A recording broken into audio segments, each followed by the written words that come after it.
Muy, pero muy buenas tardes para todas aquellas personas que tradicionalmente nos acompañan en estos espacios de reflexión, con el propósito de analizar cuidadosamente o tan cuidadosamente como sea posible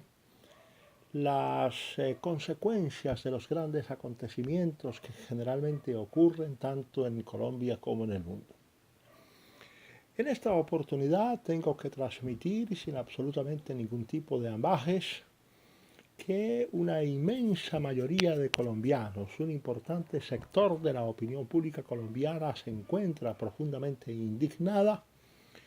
ante lo que se percibe como una especie de decisión no solamente injusta, sino abiertamente peligrosa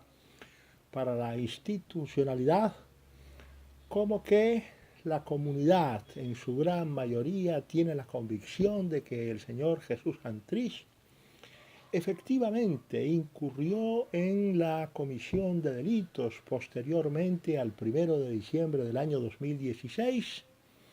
y que por esa razón había sido requerido en extradición por el gobierno de los Estados Unidos ante la certeza de que ya se había abierto una causa criminal en uno de los tribunales federales de los Estados Unidos en contra particularmente del señor Jesús Santrich por el delito que ellos denominan conspiración para exportar cocaína a los Estados Unidos. Pero independientemente de esa circunstancia y especialmente de manera independiente de la indignación que ha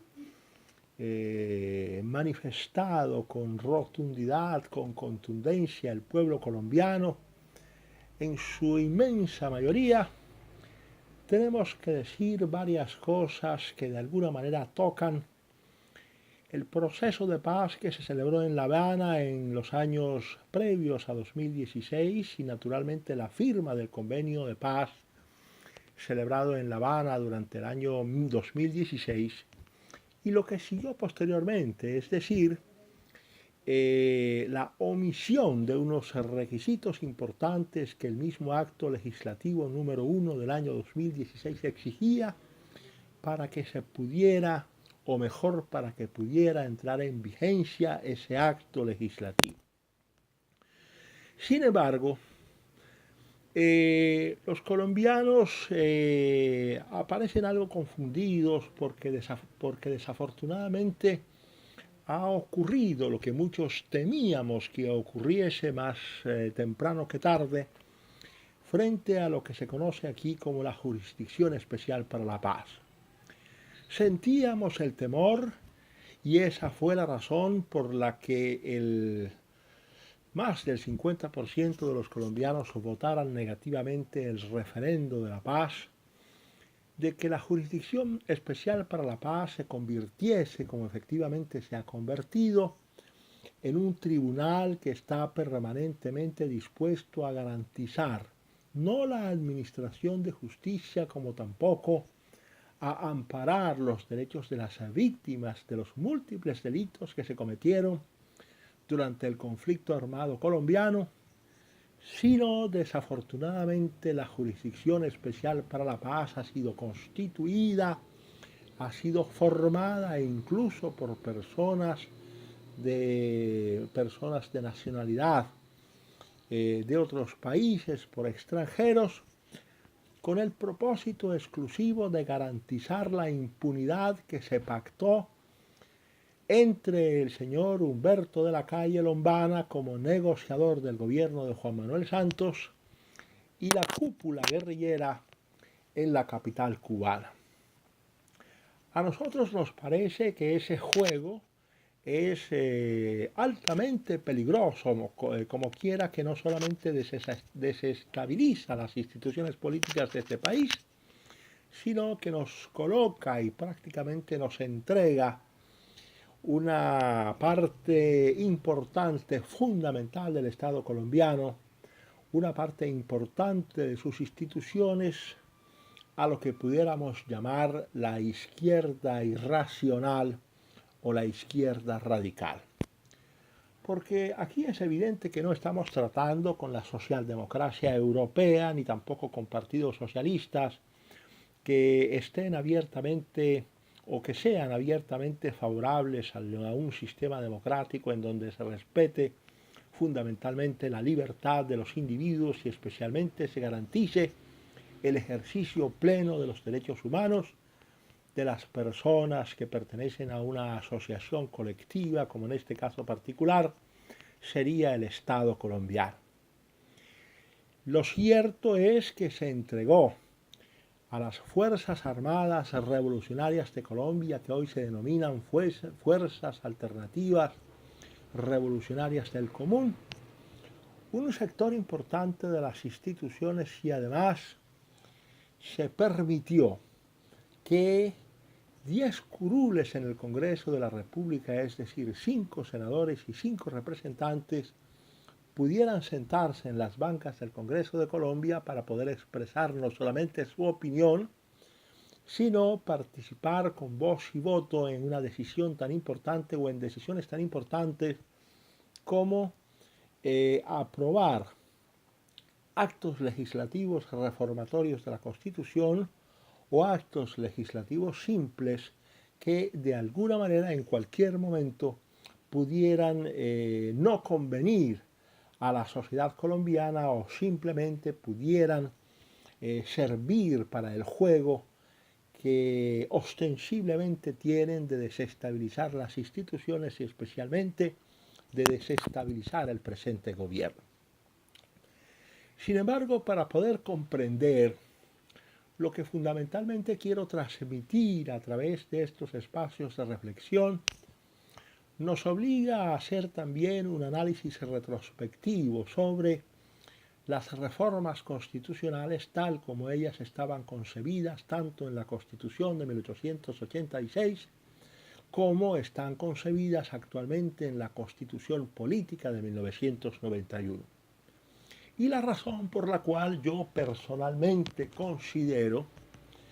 después de haber revisado cuidadosamente nuestra historia constitucional en esa materia, pero especialmente después de haber revisado los artículos que corresponden a las reformas constitucionales o a la reforma constitucional tal como lo trae la Carta Política de 1991, decía yo personalmente considero que, habiéndose desconocido la voluntad popular el 2 de octubre del año 2016 por parte de un funcionario anónimo de la Presidencia de la República que trasladó sin mayores procedimientos y sin mayores protocolos la facultad que le correspondía al pueblo,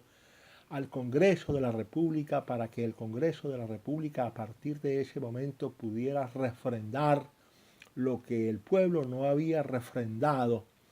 con la peregrina tesis de que el Congreso de la República representaba los intereses del pueblo.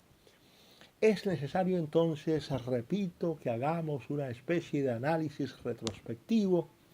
sobre la facultad que tiene el Congreso de la República para reformar la Constitución, es decir, cuál es la naturaleza de su facultad derivada de constituir, especialmente tal como lo establecía la Constitución de 1886,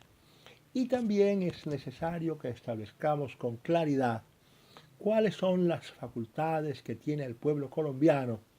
cuando es convocado a modificar la estructura política de la nación, en otras palabras,